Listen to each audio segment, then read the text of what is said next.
Assalamualaikum warahmatullahi wabarakatuh. Para pemirsa, ada hadis dari Nabi Shallallahu Alaihi Wasallam yang mengungkapkan khairun nas anfa'uhum linnas. Sebaik-baik manusia itu adalah yang bisa memberi manfaat kepada orang lain. Ini patokan yang harus kita pegang bersama. Lalu apa isu Mansur itu bermanfaat buat orang lain? Kalau bicara di sini sebenarnya kalau kita lihat itu respon atau komentar netizen itu, kadang-kadang kita melihat ini siapa yang kok ada yang aneh-aneh kadang-kadang. Misalnya begini, kita mengungkap isu Mansur nggak mau bayar, dia kalah di pengadilan. Itu masih ada yang mencoba membela Yusuf Mansur. Pembelaannya begini, ya karena Yusuf Mansur itu belum ditangkap polisi, berarti dia hebat dong. Ada lagi mengungkapkan, ya selama ini kan dia digugat terus, tapi kan nggak ditangkap-tangkap, berarti dia tidak salah. Ini pola berpikir macam apa ini? Kalau kita lanjutkan, kalau begitu, apakah Yusuf Mansur itu hebat? Sementara akan dikatakan memang hebat. Hebat di dalam bermain dari pasal-pasal hukum, kemudian hebat bagaimana memperdaya jemaah yang pernah mempercayainya, kemudian juga hebat bagaimana dalam tanda kutip ini menyelewengkan uang yang katanya sedekah lah, tabung tanah lah, kemudian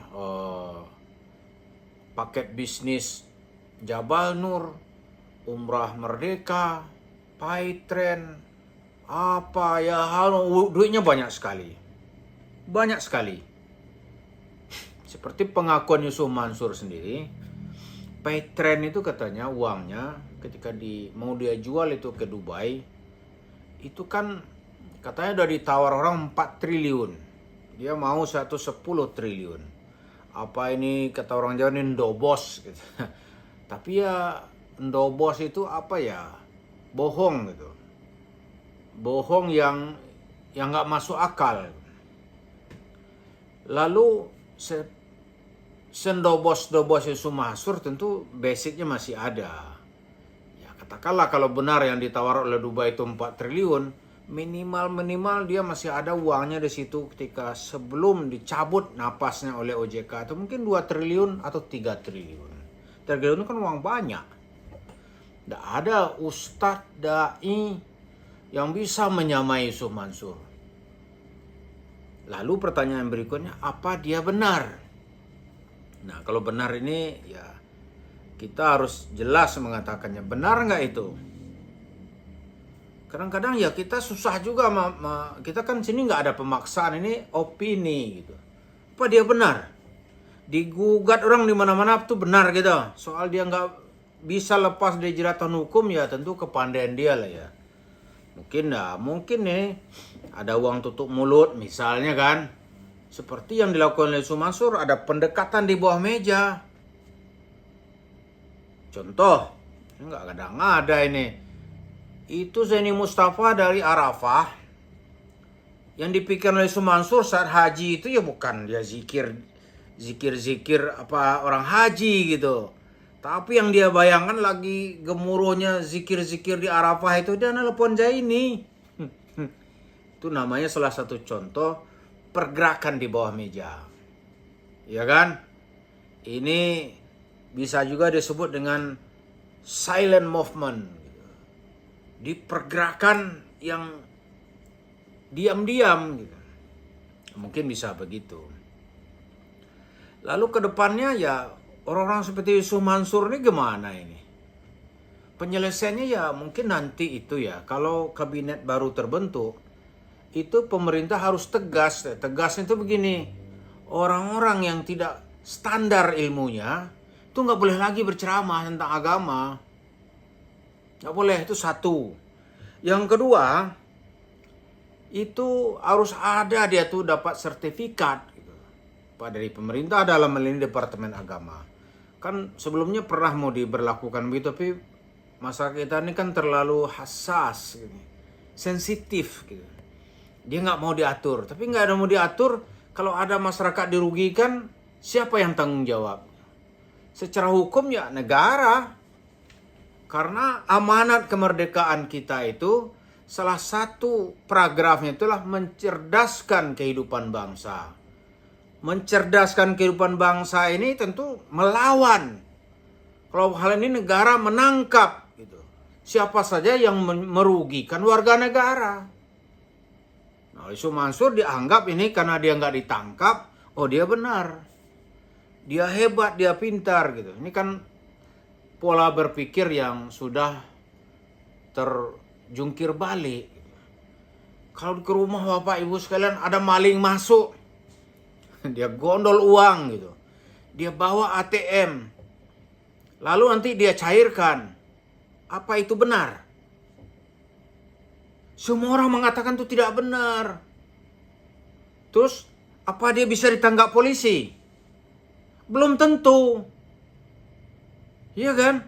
Kan yang bisa ditangkap polisi itu kalau tangkap tangan. Misalnya nih tertangkap oleh massa atau oleh Bapak Ibu diserahkan ke polisi gitu. Itu bisa.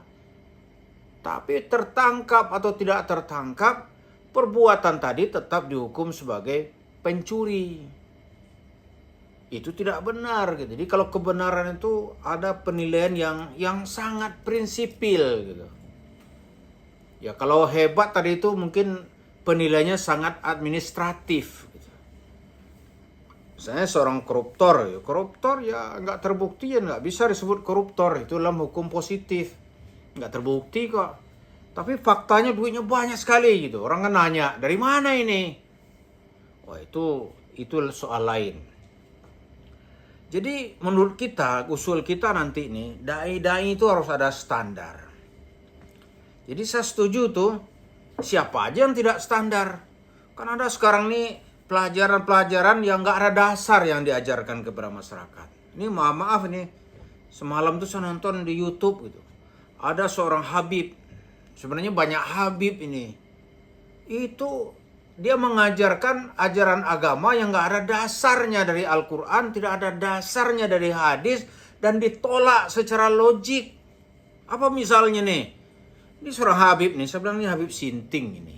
Dia mengatakan begini, orang-orang yang belum hafal Al-Quran, gitu kan, nanti di dalam kubur akan diutus malaikat Jibril oleh Allah untuk mengajarkan supaya dia hafal Quran. Seandainya meninggal dunia sedangkan dia belum selesai menghafalkan Al-Quran, belum kesampaian, maka Allah Ta'ala utus malaikat di dalam kuburannya yang ngebantu dia menghafalkan Al-Quran. Jadi ada les private ngajarin dia Al-Quran hingga dibangkit hari kiamat udah hafal Al-Quran. Contoh pelajaran agama yang tidak standar. Sekarang pertanyaannya ini logikan, apa ada orang di dalam kubur tuh masih belajar? Nggak ada, Pak. Di dalam orang kalau udah mati, itu dia tinggal mempertanggungjawabkan perbuatannya selama dia hidup. Semenjak dia balik sampai dia meninggal, itu dia pertanggungjawabkan. Berapa pahala yang sudah dia bikin, berapa dosa yang sudah dia buat. Nggak belajar lagi dalam kubur. Bip. Maka di mana-mana itu orang menolak sekarang. Kemudian dalam kubur itu orang nggak ada sholat. Nggak ada sholat jamaah dalam kubur. Waduh, ini kita ini orang kalau udah mati itu logiknya dia masih sholat. Nggak ada. Yang ada kita dengar dalam hadis, di dalam kubur itu ada namanya satu episode azab kubur. Yang kalau orangnya amalnya udah close gitu, bagus, dia nggak diganggu-ganggu. Itu contohnya agama yang benar, ya kan? Maka ada fase kehidupan itu pertama disebut wa kuntum amwata, itu yang pertama mati. Summa yuhyikum, kemudian kamu dihidupkan. Summa yumitukum, kemudian kamu dimatikan. Summa ilaihi turja'un, kemudian kepada Allah nanti kamu kembali. Itu aja nih, nggak ada ini cerita agama yang nggak standar ini harus dilarang. Karena itu saya setuju tuh dengan seruan ya, Gus Fuad Pleret. Ini karena dia lebih menjurus ya. Habib-habib yang nggak sekolah ini, nggak belajar ini, cerita ngawur-ngawuran, itu nggak usah ceramah-ceramah lagi lah, dilarang. Saya setuju itu. Karena termasuk di situ Yusuf Mansur. Karena gurunya kan orang-orang kelompok itu gitu. Dia nggak standar. Dia harus dilarang juga gitu. Jadi untuk itu dia harus diberi pelajaran yang sesuai ilmunya itu dengan ilmu seorang ustadz yang standar. Standar dari segi hukum agama, kemudian standar dari kehidupan bernegara. Jadi nggak ada tuh yang berhalu-halu, ya, yang nggak bisa dibuktikan. Karena itu stabillah negeri ini. Jangan seperti yang dituding oleh atau yang diingatkan oleh mantan Perdana Menteri Malaysia Mahathir Mohamad. Ini orang Melayu ini katanya bodoh karena ustadz. Nah, kita juga nggak mau orang Islam di Indonesia ini makin banyak orang-orang yang makin bodoh dia. Kita tentu juga tidak mau gitu. Maka seperti Yusuf Mansur ini itu harus dicekal gitu, dilarang dia memberikan pelajaran agama. Karena tujuannya bukan untuk memberikan pelajaran agama, dia untuk meraup uang. Tujuannya di mana-mana dia melakukan aksi seperti itu. Nanti ini yang akan dia ceritakan agama, soalnya itu cerita kuburannya. Pasti itu. Kan enggak tahu mobilnya udah keluar dari karoseri mobilnya udah selesai atau belum ini. Pasti itu akan dia garap. Dia raup tuh uang jemaahnya gitu. Atau orang didorong untuk berziarah, di situ ada putaran bisnis. Ngeri nih. Di kata Mahathir makin banyak orang-orang seperti Yusuf Mansur, makin bodoh lah masyarakat ini. Kalau di Malaysia itu makin banyak nih ustadz ini kata Mahathir, bodoh lah orang Melayu. Kenapa? Dia bicara akhirat saja gitu. Akhirat pun tidak ada dasar yang bisa dibenarkan. Ini seperti tadi itu cerita Habib ini nih. Di dalam kubur gitu. Orang nanti akan diajarkan sampai hafal Al-Quran. Mana ada hafal Al-Quran di dalam kubur. Ada aja. Wudhu juga nggak ada dalam kubur. Naik haji juga nggak ada. Puasa ada nggak puasa dalam kubur? Nggak ada. Kalau begitu ada nggak musabakah tilawatil Quran li ahlil kubur? Nggak ada juga. Tapi karena kita diajarkan begitu, saya yakin banyak juga yang percaya ini. Aduh, agamanya jadi semacam jimat gitu. Jimat untuk cari uang. Nah, Yusuf Mansur masuk dalam grup itu. Masuk di dalam grup itu. Kalau kita berharap nanti ini kabinet baru ini Kementerian Agamanya harus lebih tegas. Gitu. Nggak boleh lagi. Seperti diceritakan oleh Kiai Agil Siraj. Gitu. Harus orang itu ilmu agamanya standar. Gitu. Dia sekolah dia. Kalau nggak sekolah modal udeng-udeng sorban pakaian apa itu? Pakaian orang Arab lalu dianggap dia ahli agama. Padahal yang diajarkannya kesesatan. Oh ini berbahaya. Karena itu mari kita lihat nanti Mansur ini semoga ada pencekalan. Dilarang dia memberikan pelajaran agama. Karena ilmunya tidak standar. Lalu kalau nggak dilarang apa yang terjadi? Dia raup uang ini. Tuh dia bangun tuh warung steak. Kalau tahun ini udah 200. Tahun depan mungkin 300 gitu. Itu ya kelakuannya itu.